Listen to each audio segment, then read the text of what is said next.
ꯏꯇꯥꯎ ꯃꯅꯤꯃꯇꯨꯝꯗꯨꯕꯨ ꯈꯔ ꯊꯤꯅ ꯁꯣꯛꯑꯦ ꯍꯥꯏꯅꯦ ꯑꯩꯈꯣꯏ ꯑꯃꯠꯇꯗꯤ ꯍꯪꯕꯤꯔꯨꯕ ꯌꯥꯕꯅꯤ ꯑꯧ ꯑꯩꯁꯨ ꯉꯁꯥꯏ ꯑꯩꯈꯣꯏ ꯏꯃꯥꯅ ꯍꯥꯏꯕꯗꯤ ꯇꯥꯔꯛꯏꯅꯤ ꯃꯥꯏꯕꯤꯒꯤ ꯁꯔꯤꯛ ꯂꯥꯛꯏ ꯍꯥꯏꯗꯨꯕꯨ ꯑꯁꯦꯡꯕ ꯑꯣꯏꯖꯥꯠꯂꯅꯤ ꯀꯩꯅꯣ ꯑꯩꯈꯣꯏ ꯏꯇꯥꯎ ꯃꯅꯤꯃꯇꯨꯝꯅ ꯍꯟꯗꯛ ꯇꯧꯔꯛꯂꯤꯁꯤꯕꯣ ꯃꯥꯒꯤꯁꯦ ꯇꯁꯦꯡꯅ ꯉꯥꯎꯔꯖꯥꯠꯂꯣ ꯉꯥꯎꯕꯗꯤ ꯑꯣꯏꯔꯝꯃꯣꯏꯍꯦ ꯅꯠꯇ꯭ꯔꯒ ꯏꯇꯥꯎ ꯃꯅꯤꯗꯨ ꯐꯠꯇꯕ ꯅꯤꯁꯥꯒ ꯁꯤꯖꯤꯟꯅꯔꯖꯥꯠꯂꯣ ꯑꯗꯨꯗꯤ ꯑꯣꯏꯔꯝꯃꯣꯏꯗ ꯏꯇꯥꯎ ꯃꯅꯤꯗꯨ ꯑꯗꯨ ꯍꯥꯛꯅ ꯉꯥꯎꯁꯟꯅꯕ ꯃꯤꯗꯤ ꯅꯠꯇꯦ ꯑꯩꯈꯣꯏꯅꯗꯤ ꯃꯥꯕꯨ ꯅꯨꯡꯁꯤꯕꯒꯤ ꯊꯥꯖꯔꯤꯕ ꯑꯗꯨꯕꯨ ꯃꯌꯥꯝ ꯆꯪꯗꯅ ꯐꯨꯔꯛꯄ ꯍꯥꯏꯕꯁꯦ ꯃꯥ ꯂꯥꯜꯂꯝꯃꯗꯧꯅꯤꯗ ꯅꯣꯏ ꯑꯅꯤꯒꯤ ꯋꯥꯔꯤꯗꯣ ꯑꯝꯇ ꯂꯦꯞꯄꯣ ꯑꯆꯨꯝ ꯑꯔꯥꯟ ꯈꯪꯗꯅ ꯍꯥꯟꯅ ꯃꯤꯉꯣꯟꯗ ꯃꯔꯥꯜ ꯁꯤꯒꯅꯨ ꯃꯅꯤꯃꯇꯨꯝꯁꯦ ꯄꯤꯛꯂꯤꯉꯩꯗꯒꯤ ꯇꯤꯟꯅꯔꯛꯂꯕ ꯅꯠꯇ꯭ꯔꯣ ꯃꯔꯝꯗꯣ ꯍꯥꯟꯅ ꯐꯖꯅ ꯈꯪꯂꯒ ꯉꯥꯡꯉꯣ ꯏꯇꯥꯎ ꯇꯝꯐꯥꯅ ꯍꯥꯏꯔꯤꯁꯦ ꯌꯥꯝ ꯆꯨꯝꯃꯤ ꯏꯇꯥꯎ ꯃꯅꯤꯗꯨ ꯉꯁꯤꯐꯥꯎ ꯇꯤꯟꯅꯔꯛꯄ ꯑꯁꯤꯗ ꯐꯠꯇꯅꯕ ꯊꯕꯛ ꯑꯃꯠꯇ ꯇꯧꯔꯛꯇꯕꯅꯤ ꯑꯗꯨꯅ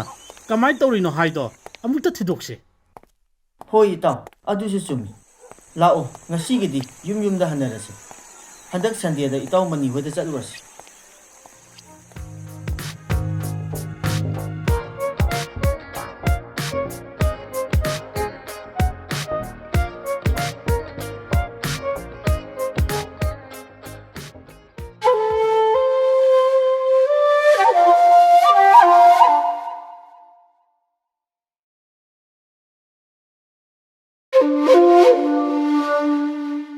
ꯃꯅꯤꯃꯇꯨꯝꯗꯣ ꯑꯩꯒꯤ ꯏꯅꯥꯛꯇ ꯂꯥꯛꯄꯤꯔꯔꯣꯏꯗ꯭ꯔꯥ ꯑꯩꯒꯤ ꯃꯇꯦꯡ ꯄꯥꯡꯅꯕ ꯍꯣꯠꯅꯕꯗ ꯃꯍꯥꯛꯁꯨ ꯑꯋꯥꯐꯝꯗ ꯇꯥꯔꯤ ꯑꯗꯨꯕꯨ ꯑꯩꯒꯤꯁꯨ ꯃꯇꯝ ꯂꯩꯁꯤꯜꯂꯛꯇ꯭ꯔꯦ ꯀꯥꯂꯦꯟꯒꯤ ꯄꯨꯔꯅꯤꯃꯥ ꯅꯨꯃꯤꯠ ꯑꯁꯤ ꯌꯧꯈ꯭ꯔꯕꯗꯤ ꯑꯩꯒꯤ ꯊꯋꯥꯏ ꯑꯁꯦ ꯂꯥꯏꯔꯝꯂꯦꯟꯗ ꯌꯧꯕ ꯉꯝꯗꯅ ꯂꯃꯈꯥꯡꯗ ꯋꯥꯅ ꯂꯦꯜꯂꯒꯅꯤꯗꯀꯣ ꯍꯦ ꯇꯥꯏꯕꯪ ꯁꯦꯝꯕ ꯃꯄꯨ ꯅꯆꯥꯒꯤ ꯏꯐꯝꯗ ꯅꯍꯥꯛꯅ ꯌꯦꯡꯕꯤꯔꯤꯕ ꯆꯥꯡꯌꯦꯡ ꯑꯁꯤꯕꯨ ꯀꯔꯤꯅꯣ ꯆꯍꯤ ꯆꯥ ꯀꯌꯥ ꯑꯃꯁꯨ ꯃꯤꯡꯁꯦꯜ ꯑꯁꯤꯒꯤ ꯃꯅꯨꯡꯗ ꯋꯥꯅ ꯄꯨꯟꯁꯤ ꯑꯁꯤ ꯂꯦꯜꯂꯛꯂꯦ ꯑꯩꯒꯤꯗꯃꯛꯇ ꯃꯇꯦꯡ ꯄꯥꯡꯕꯤꯒꯗꯕ ꯅꯨꯄꯥ ꯃꯆꯥ ꯑꯗꯣ ꯍꯧꯖꯤꯛꯇꯤ ꯏꯃꯥꯡꯗ ꯂꯦꯞꯂꯦ-ꯈꯟꯅ ꯍꯔꯥꯎꯖꯔꯨꯕ ꯑꯗꯨꯕꯨ ꯃꯍꯥꯛꯅꯁꯨ ꯑꯩꯒꯤ ꯃꯇꯦꯡ ꯄꯥꯡꯕ ꯉꯝꯒꯅꯤ ꯍꯥꯏꯕ ꯑꯩ ꯊꯥꯖꯔꯛꯇ꯭ꯔꯦ ꯑꯩꯒꯤ ꯊꯋꯥꯏ ꯑꯁꯤ ꯑꯗꯨꯃꯛ ꯋꯥꯅ ꯂꯦꯜꯂꯣ ꯍꯥꯏꯅ ꯇꯝꯂꯝꯂꯕ ꯃꯥꯜꯂꯦ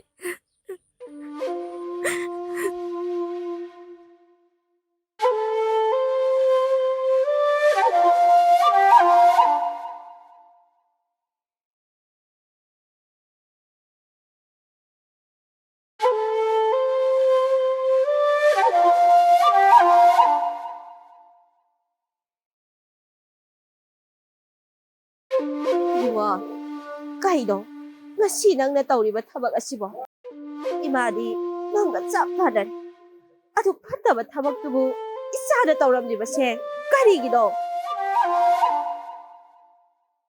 hojikti yumdagi mapan thokpa ngamloi dawredana lekai miyam asina hanglakpada aibu kari khumnudoino nangna asuk yamna phattaba macha mo oirakliba se karigido hayo kari maramgido nangna amaibigi sarik mulliba dubu kari maramgido hayo haiba nangna khomdriba adunadi nangna sana naraching adu yazaraba natro nate nangmuni saga charabro thaksin jasillaga mathong maram khangdana ima maibigi sarik adu lauriba karigino isadi wakhal tai mama aigi awaba khangi haidana miya mamangda chauthokjaruba pumba haujikti aremba ta haledana hai nang asidagidine yumdagi mapan thokpa yaroi ka asida dum thonglo silaga leigadabani aidine thokpa yaroi haibasini ko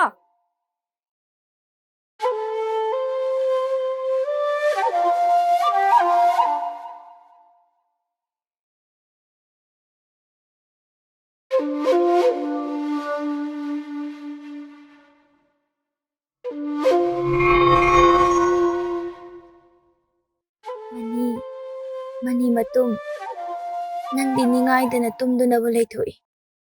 Nahakpo aigi iting pangnaba hotnabada yamna warabra. Aigi sumatam leisilaktre. Aigi mami asisu nongmagi mami samtharakli. Lakliba kalengi purnima numit asida tawhodrabadi. Aigi matam leitre. Nangna aibusu amuk hana uba phangaroi.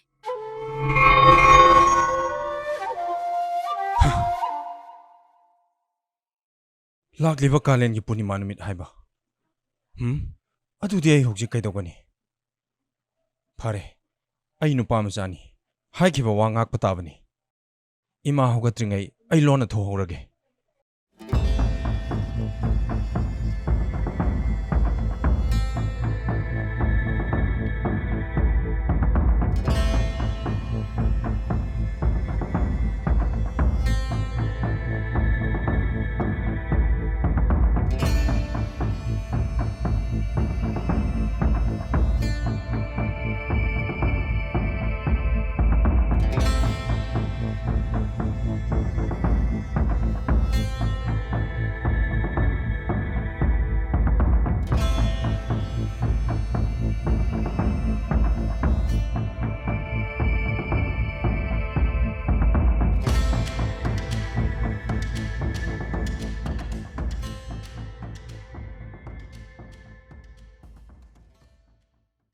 Isu mani, asuk angan basida, kay layragi nangbo.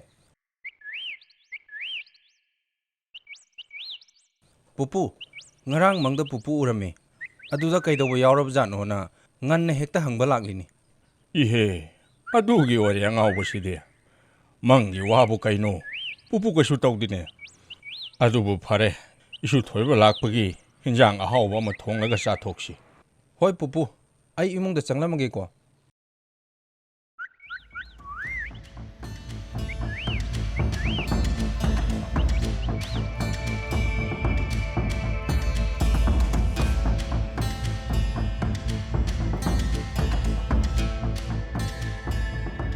Manimatum, aigi matam laysilagtre. Lagliba kalengi purnima numit asi yawkrabadi, aigi saktam ase nangna amuk hana uba phanglaroy. Aduga, aigi thawai asisu mafam marang khangdana, layramlenda tinba ngamdana, adumak mangkragani. Aise, haidokhiba wa ngakpa ngamdaba misak haibadu oire. Lai harauphamdagi Maibi na paiba Sharik munduna ay nangi nanakta lakhibani. Adubu ay nangi nanakta yorakpadi ngamkhidre. Ay pumna makhangli. Nangsu aygidamakta yamna wabiri. Adubu nang natana aygidi mating pangbinaba misak amata layti. Nahak na pambay ama sisanaduna aygi thawai asibu layramlenda amukta tilhanbiyu. Nangi saktamado hanagumna ay na mayak siyang na uba phangnaroydra. Nahak na Sharik purakpa numit aduda uba phangani. Aduga karigumba Sharik aduna purnima numit phawbagi manungda aygi mitmangda uhanba ngamdrabadi aygi sakta masisu nangna amuk hana uba phangloy. Pare, ay ngasimak Sharik ado nangi nanakta puduna lakani. Ay chatlage.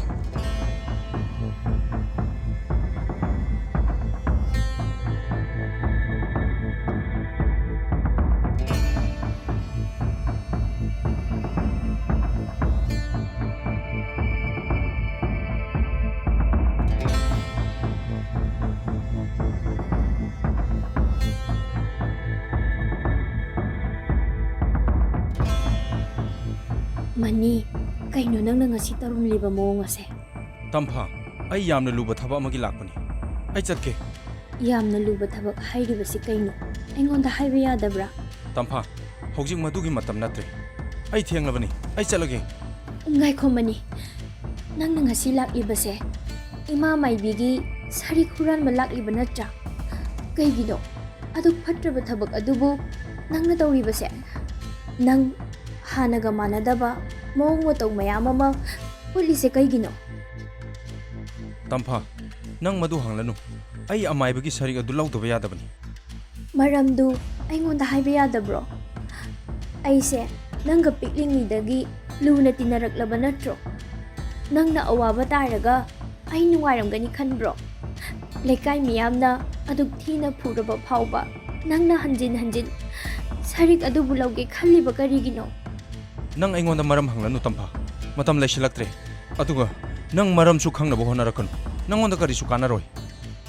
Mani, ngasigi numita nang asengbado hairamdana chatkiba yaroy. Ay nangi mating soydana panggani.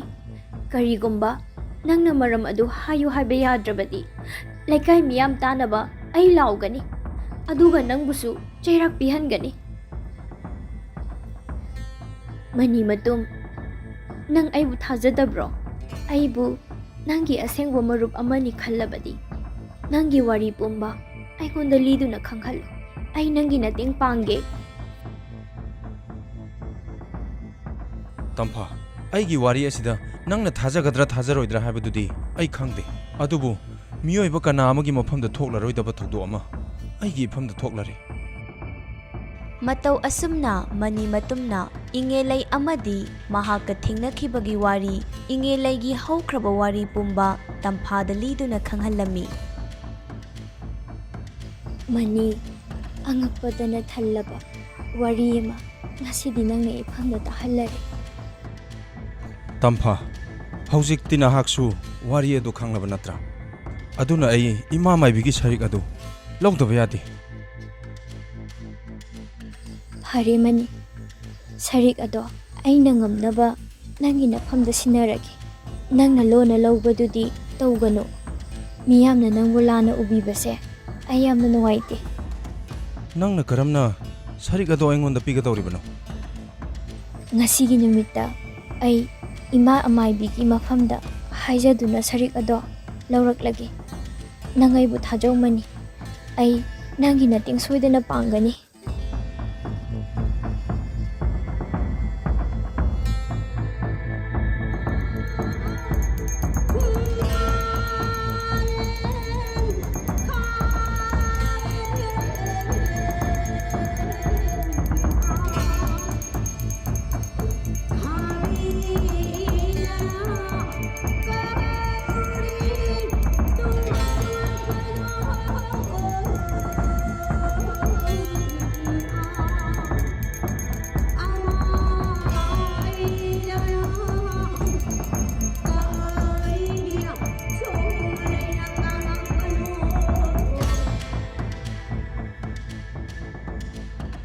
Tamphana ima amaibigi maphamda thokliba thodok pumba wari liduna khanghalami aduga Sharik adubu amukta pibiyu haina thamoi sengna haijabadagi ima amaibinasu yabirami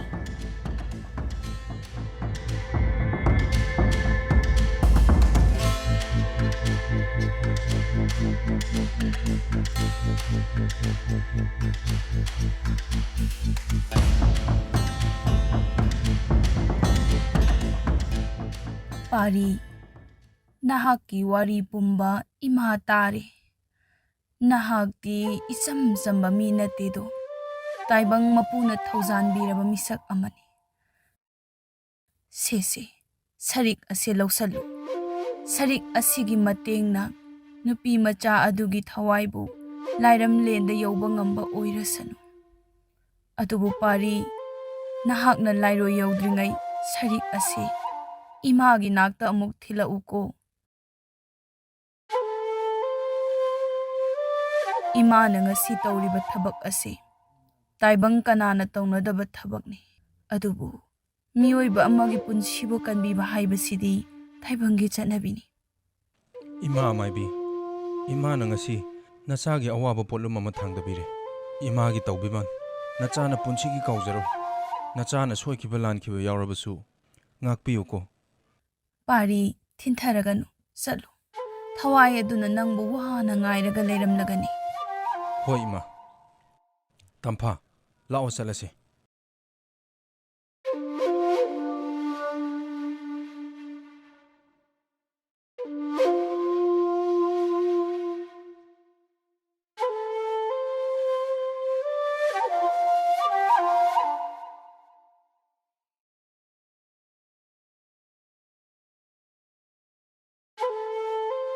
Tampha aina pangthokke khanna lakchaba thabak ama nangi natengdagi pangthokpa ngamgadawre mamang thakta aina nangonda ngangkiba mayamdo ai yamna soikhre aibu ngakpiyuko maitai aikhogi chanabibu aina yamna lana lawrure ai keshu khandeda Mani nahakna honglakiba nawongna taw mayam adu ubadagi aidi nangbu senarakpa kuirabani adubu ngasidi aigi chingnaba pumbasu kokle aduga ꯅꯪꯅ ꯄꯥꯡꯊꯣꯛꯀꯦ ꯈꯜꯂꯤꯕ ꯊꯕꯛ ꯑꯗꯨꯁꯨ ꯄꯥꯡꯊꯣꯛꯆꯔꯨꯔꯣ ꯍꯣꯏ ꯇꯝꯐꯥ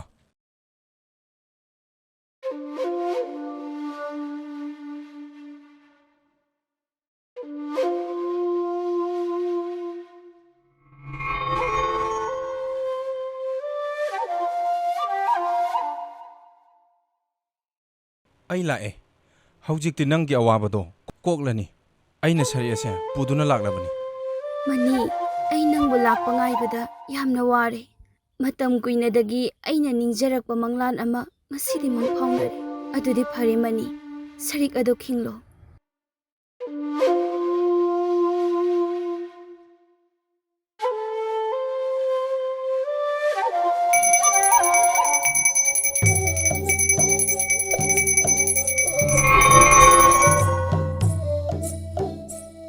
Manimatum, ꯉꯁꯤꯗꯤ ꯑꯩ ꯌꯥꯝꯅ ꯅꯨꯡꯉꯥꯏꯔꯦ ꯆꯍꯤ ꯀꯌꯥ ꯑꯃ ꯋꯥꯅ ꯂꯦꯜꯂꯨꯔꯕ ꯑꯩꯒꯤ ꯊꯋꯥꯏ ꯑꯁꯦ ꯅꯪꯒꯤ ꯅꯇꯦꯡꯅ ꯍꯧꯖꯤꯛꯇꯤ ꯑꯩ ꯂꯥꯏꯔꯝꯂꯦꯟꯗ ꯇꯤꯟꯕ ꯉꯝꯖꯒꯗꯧꯔꯦ ꯅꯪꯒꯤ ꯊꯧꯅꯥꯅ ꯉꯁꯤꯗꯤ ꯑꯩꯒꯤ ꯑꯋꯥꯕꯁꯨ ꯀꯣꯛꯂꯦ ꯉꯁꯤꯗꯒꯤ ꯑꯩꯈꯣꯏ ꯑꯅꯤ ꯍꯥꯟꯅꯒꯨꯝꯅ ꯋꯥꯔꯤ ꯁꯥꯟꯅꯕꯗꯤ ꯐꯪꯂꯔꯣꯏ ꯑꯗꯨꯕꯨ ꯑꯩ ꯅꯪꯉꯣꯟꯗ ꯀꯔꯤꯒꯨꯝꯕ ꯊꯧꯖꯥꯜ ꯑꯃꯗꯤ ꯄꯤꯔꯝꯂꯒꯦ ꯃꯤꯑꯣꯏꯕ ꯑꯃꯅ ꯄꯥꯡꯊꯣꯛꯄ ꯉꯝꯅꯗꯕ ꯊꯕꯛ ꯅꯍꯥꯛꯅ ꯄꯥꯡꯊꯣꯛꯄ ꯉꯝꯕ ꯑꯣꯏꯖꯔꯣ ꯑꯗꯨꯒ ꯀꯔꯤꯒꯨꯝꯕ ꯊꯕꯛ ꯑꯃ ꯅꯍꯥꯛꯅ ꯊꯋꯥꯏ ꯍꯛꯆꯥꯡ ꯌꯥꯎꯅ ꯄꯥꯡꯊꯣꯛꯀꯦ ꯈꯜꯂꯛꯄ ꯃꯤꯀꯨꯞꯇ ꯏꯔꯥꯏ ꯂꯥꯏꯅ ꯄꯥꯡꯊꯣꯛꯄ ꯉꯝꯕ ꯑꯣꯏꯔꯁꯅꯨ ꯃꯅꯤ ꯑꯩ ꯑꯃꯨꯛ ꯆꯠꯈ꯭ꯔꯒꯦ ꯍꯣꯏ ꯑꯗꯨꯗꯤ ꯑꯩ ꯑꯃꯨꯛ ꯂꯩꯍꯧꯔꯒꯦ ꯅꯪꯒ ꯊꯦꯡꯅꯔꯨꯕꯗꯒꯤ ꯑꯩꯅ ꯅꯣꯡꯃꯇ ꯈꯟꯖꯤꯜꯂꯨꯗ꯭ꯔꯕ ꯊꯥꯖꯔꯨꯗ꯭ꯔꯕ ꯃꯩꯇꯩ ꯑꯩꯈꯣꯏꯒꯤ ꯆꯠꯅꯕꯤ ꯀꯌꯥ ꯑꯃꯁꯨ ꯈꯪꯂꯛꯈꯤꯕꯅꯤ ꯉꯁꯤꯗꯤ ꯑꯩ ꯃꯩꯇꯩ ꯑꯩꯈꯣꯏꯒꯤ ꯆꯠꯅꯕꯤꯕꯨ ꯌꯥꯝꯅ ꯅꯨꯡꯁꯤꯔꯛꯂꯦ ꯐꯔꯦ ꯑꯩ ꯂꯩꯍꯧꯔꯒꯦ ꯅꯪꯒꯤ ꯊꯋꯥꯏꯅ ꯂꯥꯏꯔꯝꯂꯦꯟꯗ